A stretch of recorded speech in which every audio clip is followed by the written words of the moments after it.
Pacers and Cavaliers' 13-game winning streak.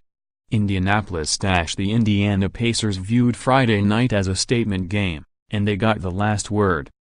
Led by another standout performance from Victor Oladipo, the Pacers snapped the Cleveland Cavaliers' 13-game winning streak with a 106-102 victory before 17,032 at Bankers Life Fieldhouse. Oladipo led the way with 33 points, 8 rebounds, and 5 assists, while LeBron James led Cleveland with 29 points, 10 rebounds and 8 assists. It was the third straight win for the Pacers, 15-11, who still have 3 games left on their 6-game homestand.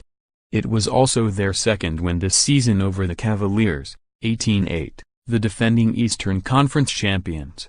The final 3 minutes had a playoff-type feel, and the Pacers were up to the challenge. Indiana led 97-93 with 3 minutes to play.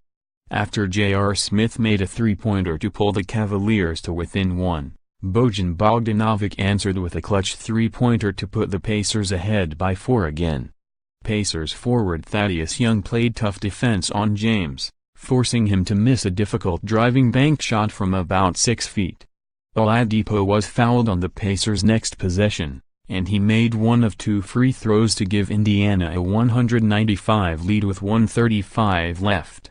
Then, after James scored off an offensive rebound, Oladipo made another huge shot, a step-back three-pointer over Kevin Love that put the Pacers ahead 103-97 with 1:01 left. James answered with a layup that pulled Cleveland, but there was just over 21 seconds to play. Oladipo made one of 2 free throws after being fouled intentionally, but then Smith made a three-pointer from the corner with 10 seconds to play, pulling Cleveland to within 112-110. Pacers guard Corey Joseph was intentionally fouled with 8.5 seconds to play, and he calmly made both to put the Pacers ahead, 114-110.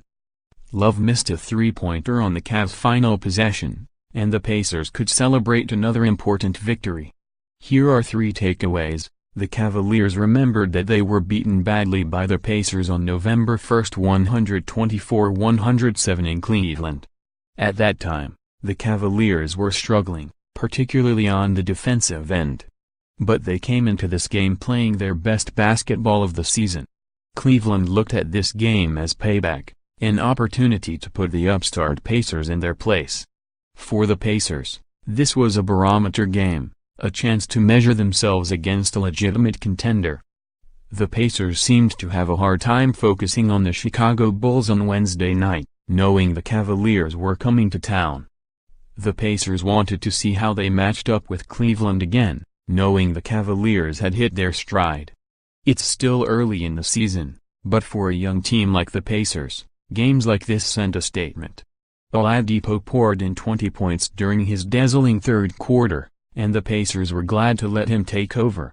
Forget sharing the basketball during that sequence. The Pacers spread the floor, and let Oladipo operate from the top of the key. Whether he pulled up for jumpers or attacked the basket, the Cavaliers could not contain him. Oladipo's main victim was Cavaliers guard J.R. Smith, who had nowhere to hide. Smith committed 3 fouls during the quarter trying to keep Oladipo in check.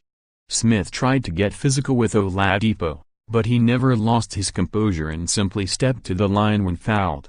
That is another trait Oladipo has shown this season, the ability to keep his cool under pressure. Trying to stop Oladipo has become the focal point of every Pacers opponent. Cavaliers coach Tyronn Lue referred to Oladipo as an all-star before the game, and teams are treating him that way. Yet Oladipo has handled almost every situation this season as if he had been there before, seemingly unfazed by the ever-growing praise he has received from teammates and players. The Pacers went to the line just 5 times in the first half, but they had 19 free throws in the second, largely because Oladipo, Miles Turner, and others refused to settle for jumpers.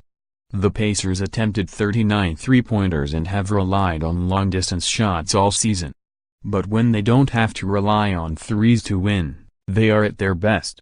Follow Indy Star Sports writer Clifton Brown on Twitter @CliffTongBrown.